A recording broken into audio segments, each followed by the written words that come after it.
The Buffalo Bills 2023 NFL draft class has been assembled. What should we expect from the newest additions to the Buffalo Bills? We're breaking that down today on Locked On Bills. You are Locked On Bills, your daily Buffalo Bills podcast. Part of the Locked On Podcast Network, your team every day.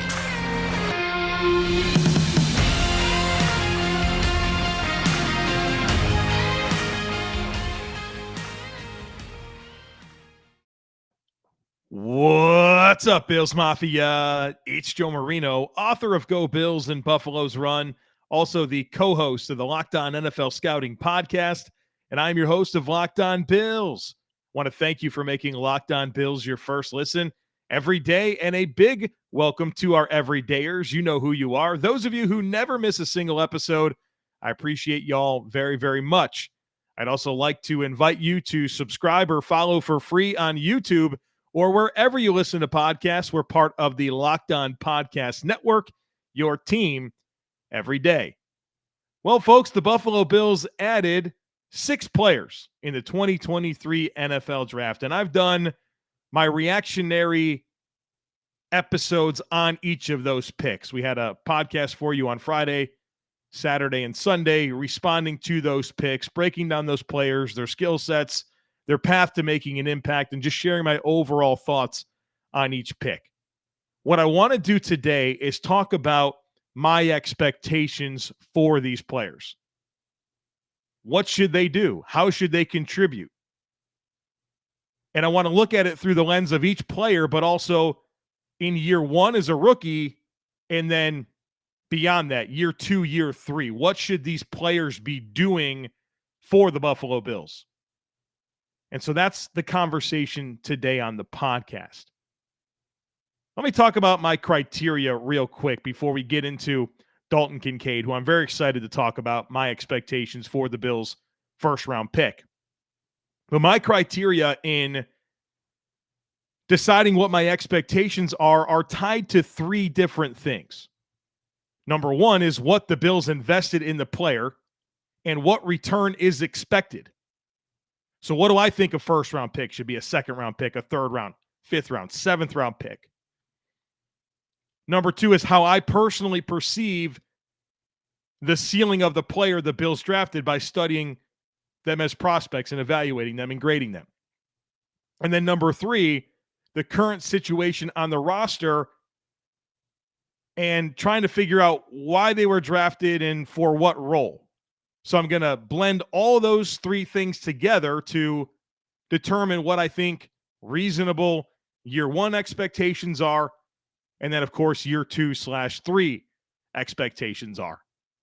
So with that out of the way, let's talk about the Bills' first-round pick, number 25 overall, Dalton Kincaid, the tight end from Utah. As a rookie, I expect for Dalton Kincaid to have a big role in the offense, plenty of involvement. I think he should be a big factor in the offense, especially as the season moves along. Not expecting him to step into the lineup on day 1 and get 10, 15 targets a game. That's not what I'm talking about, but be involved, be a factor in the offense. And the key thing for me with him during his rookie season is begin to transition into being the number 2 option in the Buffalo Bills passing offense. I expect for Dalton Kincaid to develop into the number 2 option in the Buffalo Bills passing offense. The Bills drafted him in the first round, pick 25. They also parted with a 4th-round pick to acquire him. That's pretty much what they gave up to get Stephon Diggs. A 1 and a 4. And they have a 1 and a 4 invested in Dalton Kincaid. And so by year 2/3, I do expect him to be the number 2 option in the passing game. So you start to become that in year 1, have a role, be a big factor. But in 2024 and beyond, I expect Dalton Kincaid to be the number 2 option in the Buffalo Bills passing game. So what does that look like? What does that look like in terms of target distribution?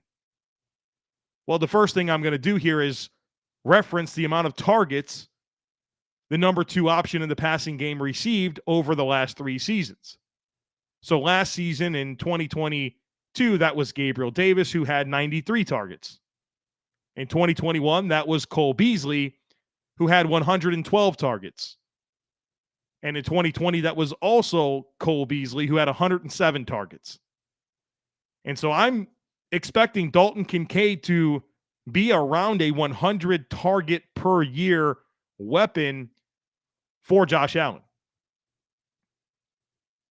I hope that doesn't surprise you. I think that's a very reasonable expectation. Maybe there's some shock value in saying it, but that's my expectation. I want to go back to 2021 because the target distribution in 2021 resembles something similar to what I think it can look like moving forward. And so let me tell you what it was in 2021 and tell you how I think that option evolves moving forward. So in 2021, Stephon Diggs, 164 targets, number 1. Number 2 was Cole Beasley, 112 targets. Number 3, Emmanuel Sanders, 72 targets. Number 4, Dawson Knox, 71 targets. Number 5, Gabriel Davis, 63 targets. And then Devin Singletary was number 6 with 50 targets. So if you took those same amount of targets and then redistributed them to the players that the Bills now have, I would say the same 164-ish targets go to Stephon Diggs. Nothing changes there. But then that 112 that Beasley got, Dalton Kincaid gets them. The 72 that Emmanuel Sanders got, Gabriel Davis gets those. The 71 that Dawson Knox got are the same 71. Nothing changes there. The 63 that Gabriel Davis got, that goes to Khalil Shakir. And the 50 that Devin Singletary got, those go to James Cook. And those are going to be close numbers. It's not exact, right? But in that ballpark. I think that's what it looks like. That's your path. Now, I'm going to break this down even further, get very specific with even more data to back it up, right, as I move forward through my thoughts and really think about this offense. But something relative to that is what I'm expecting. So the bottom line here is I think Dalton Kincaid needs to be a 100-target-a-year player for the Buffalo Bills. And maybe that leads you to a question of, well, what does that mean for Dawson Knox, who's going to be paid $14 million a season over the next 4 years? I don't think it really makes much of a difference.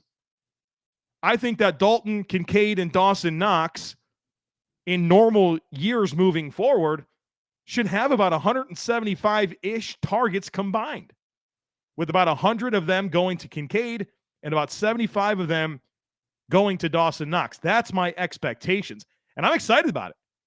I think that's a great way for the Bills to kind of even out what this passing game needs, right? My criticism towards Gabe Davis as the number 2 option in the passing game has been there's some limitations with the skill set that leads to some inefficiency. I like Gabe Davis. He's a good player. I just don't want him getting 100 targets a year. I think he's more of a 70, 75 target a year player. And now you have Dalton Kincaid, who's a route runner, a separator, ball skills, body control, yards after catch ability, that ability to work the middle of the field. I want that going to him. And I think that helps Gabe Davis. Now, he won't have the same volume of targets, but I think he can be more efficient with the 70, 75 targets and get Kincaid to around 100. So I'm expecting 175-ish combined targets per year for Knox and Kincaid. That's the norm moving forward. And one other layer to this that is very important with Dalton Kincaid, and I wanted for Dalton Kincaid to be a big part of this conversation. I think we're all mostly curious about him. We're going to get to all the other players in the following segments. But there's an economic strategy here for the Bills in leaning into Dalton Kincaid. Why? Because he's a tight end. I'm not getting caught up in this whole, is he a receiver, a big slot, whatever. He's labeled a tight end, right? And this is a new thing for Buffalo, but it's not a new thing for the NFL. We've had these conversations with Jimmy Graham and Mike Gesicki and Kyle Pitts, Darren Waller, right? It's a nonsense conversation. It doesn't matter. He's labeled a tight end.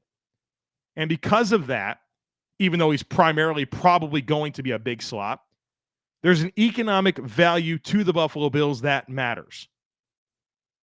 Darren Waller right now, who's now on the Giants, is the highest paid tight end in the NFL in terms of average annual salary at $17 million per year.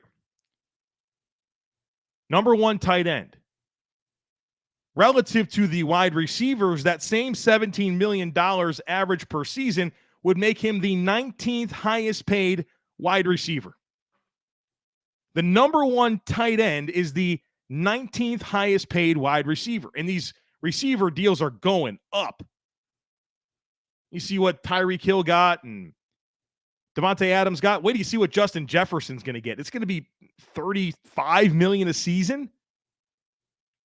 You got Jamar Chase and his deal coming up. There's some big-time wide receiver dollars that are going to be going around very soon. But the number one highest paid tight end is the 19th highest paid wide receiver. Travis Kelce, $14.3 million a season. That's the 24th highest paid wide receiver. There's an economic value for the Buffalo Bills and any team in leaning into tight ends as primary options in your passing game because they are cheaper than wide receivers. And so in addition to how the offense can evolve and you get excited about what that looks like with a player like Dalton Kincaid, it also helps you economically because tight ends are significantly cheaper than wide receivers. And that surely is part of this strategy. It's first of all, what the offense can look like and what he can mean to the offense and all of that. But as a bonus, leaning into the tight end gets you cheaper playmakers because tight ends are just not paid anywhere near what wide receivers are paid. All right, folks, we're going to get into O'Cyrus Torrence, Dorian Williams, all the other draft picks here in just a moment. But first, I need to tell you about Built Bar, the best tasting protein bars on the planet. These things are delicious and they're healthy. They're delicious because they're covered in 100% real chocolate. They come in amazing flavors like cookie dough, brownie batter. They got coconut almond, so many great flavors, churro. And they taste like you're eating a candy bar, but they're healthy. They're delicious, but they're healthy, low calorie, low sugar, high protein. It's amazing how Built has thread that needle. So you got to try them. You go to Built.com. You can order a box. Use our promo code LOCKEDON15. You'll get 15% off your next order. Or you can head on over to your local Walmart or Sam's Club and pick up a box right off the shelf. Check them out. They're awesome. You'll thank us later.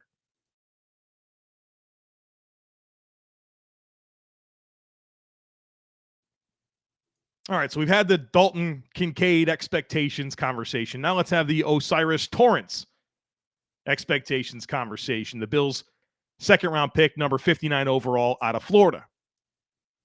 This is interesting because there is a big domino effect to his insertion into this depth chart. Because this is a second-round guard. And I have expectations for that, and you should too. And the Bills do too.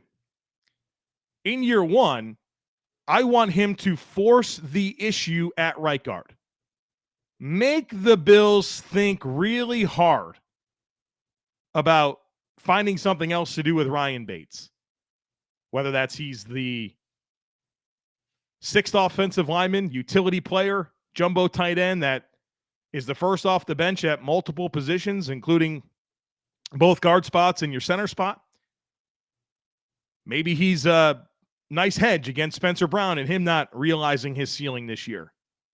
But in year one, I want him to force the issue, get first team reps, and really challenge to be the starting right guard for this football team. And maybe it's a situation where it doesn't happen right away, but you assess, obviously you're continuously assessing how the performance is going. And if you feel like your offensive line can improve, That's what you have in your back pocket. Well, all right, it's O'Cyrus Torrence's chance to be the right guard, and let's see what this unit looks like. But we need these offensive linemen to be healthy, and the Bills, I want them to be able to mix and match some different options throughout this offseason, of course, training camp and preseason to see if, well, hey, is Torrence your best right guard? If he's your best right guard, then he starts at right guard. So I want to see him force that issue in year one. Maybe at some point during the season, if it doesn't happen right away, and you start to ask yourself, well, this offensive line's not what we want it to be. The first idea is, okay, let's put O'Cyrus Torrence in at right guard and see what it looks like. So that's kind of the year one conversation. But in year two and year three and beyond, I'm looking for O'Cyrus Torrence to be an impact starting guard. A no doubt impact starting guard for this football team. I mean, it's a second-round pick. I think second-round picks should be starters. And you're talking about a very specific player, right? He's a guard only.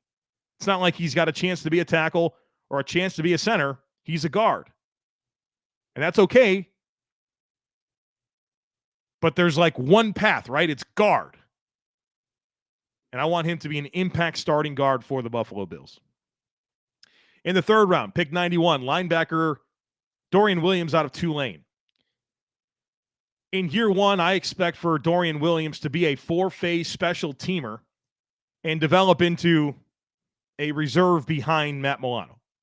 And I think that's also the Bills' expectations based on how Brandon Beane has communicated since the draft pick about him.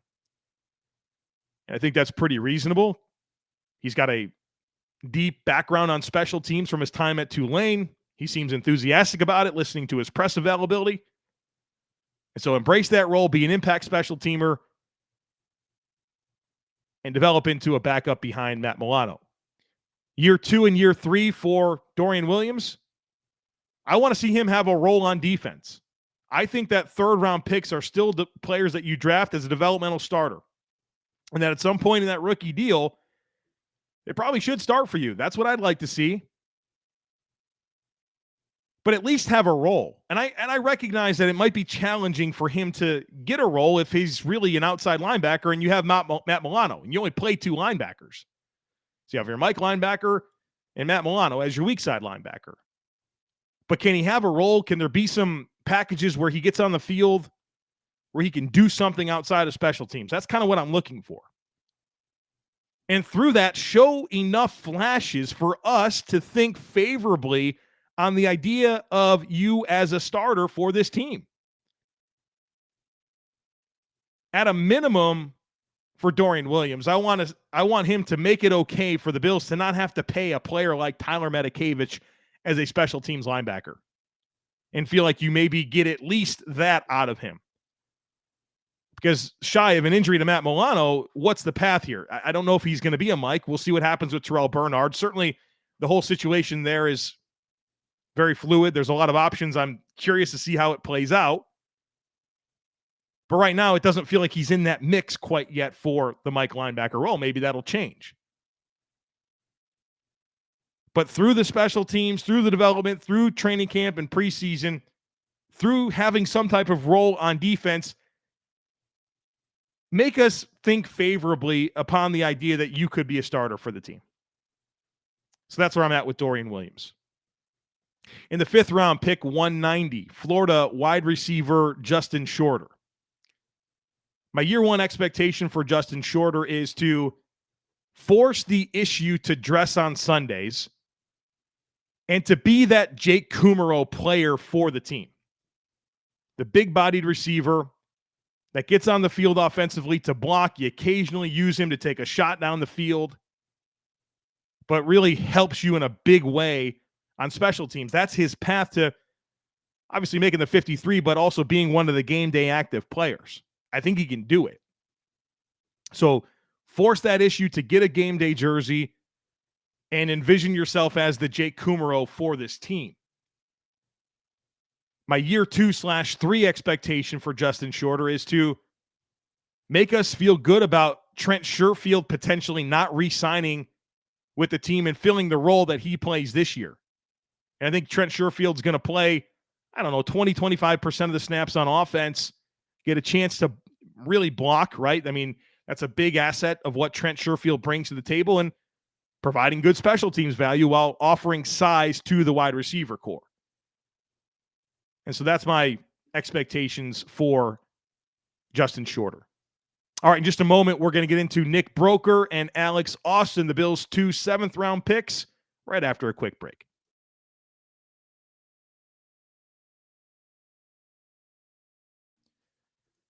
All right, next up is Nick Broeker, Ole Miss interior offensive lineman, 7th-round pick, number 230 overall.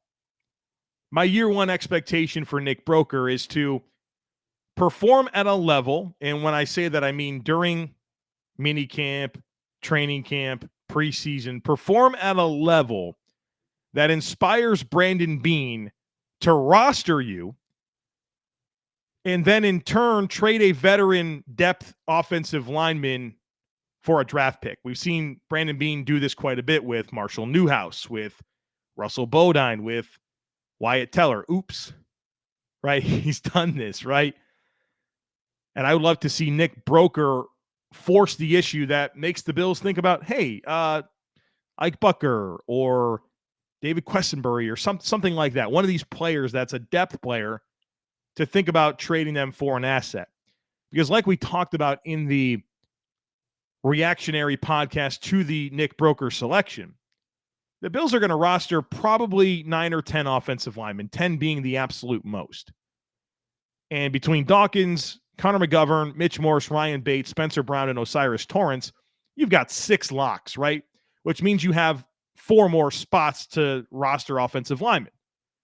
And in that mix is David Edwards, David Quessenberry, Ike Bucker, Tommy Doyle, and Nick Broeker. Edwards, Quessenberry, Bucker, Doyle, Broeker. That's 5 for 4 spots. You want to perform at a level that makes Brandon Beane say, you know what, we can trade one of these other guys because we want to roster you. And that's if they keep 10. They might only keep 9. I think it'll be 10. If they keep 9, then you got an even tougher path here. But hopefully he can show enough. Now, let's be mindful. He's a 7th-round pick, 230 overall. I know there's some out there that thought he could have been a 5th-round pick in that range. But there's no guarantees here. We've seen this happen with other Bills late-round offensive linemen, whether it's Jack Anderson, Luke Tenuta. Those are recent draft picks that couldn't crack the roster on the practice squad. Now they're on other teams. You'd like to see that trend maybe change here with Nick Broeker. So let's assume that all happens and he gets to be on the Bills in year 2. I'm looking for Nick Broeker to become the next Ike Bucker. Be that versatile interior offensive lineman, guard center combo player that's in the pipeline, continues to develop, has to maybe play in a pinch and show some promise and feel like you have a valuable reserve. That's my vision for Nick Broeker is in time here, get yourself to be the next Ike Bucker for this football team. Then in the 7th round, 252 overall, Oregon State cornerback Alex Austin. My year one expectation here is for Alex Austin to make it tough for the Buffalo Bills to cut him. Make it tough because it's going to be tough for him to make the roster. Looking at the depth chart, Trey White, Kyer Elam, Dane Jackson, Christian Benford, Taron Johnson, Saron Neal. That's 6. I don't think they keep more than 6. We've seen the Bills keep as few as 5 corners. So he's got to bump one of those guys off the roster. And if somebody gets injured, well, then, all right, you're looking good for making the roster. Hopefully nobody gets injured. So at a minimum in year 1, make it tough for the team to cut you. Year 2, year 3, assuming we get there with Alex Austin, develop into a quality depth player. Can Alex Austin be the next Dane Jackson?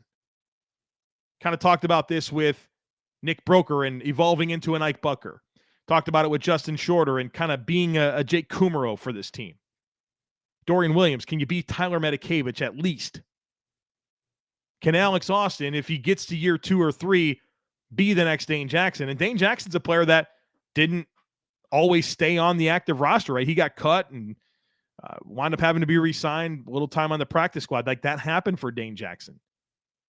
And so that's kind of the vision that I have for Alex Austin because short of injuries, might be tough for him to be a rostered player when it's all said and done. So year one, make it tough for this team to cut you. Of course, you have your chance to prove that in camp, preseason.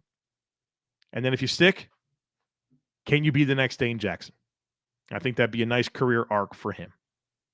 All right, folks, there you have it. My expectations for the Buffalo Bills 2023 NFL draft class. I want to look at this through some other angles as the week moves along. I want to talk about what I think we learned about the Buffalo Bills during the 2023 NFL draft. Some of the veteran winners and losers, herd mentality. Got some fun stuff coming your way. So make yourself an everydayer. Subscribe. Would love it if you took a second to rate, review, and share the podcast. Have a great rest of your day. Go Bills. And I look forward to catching up with you again tomorrow.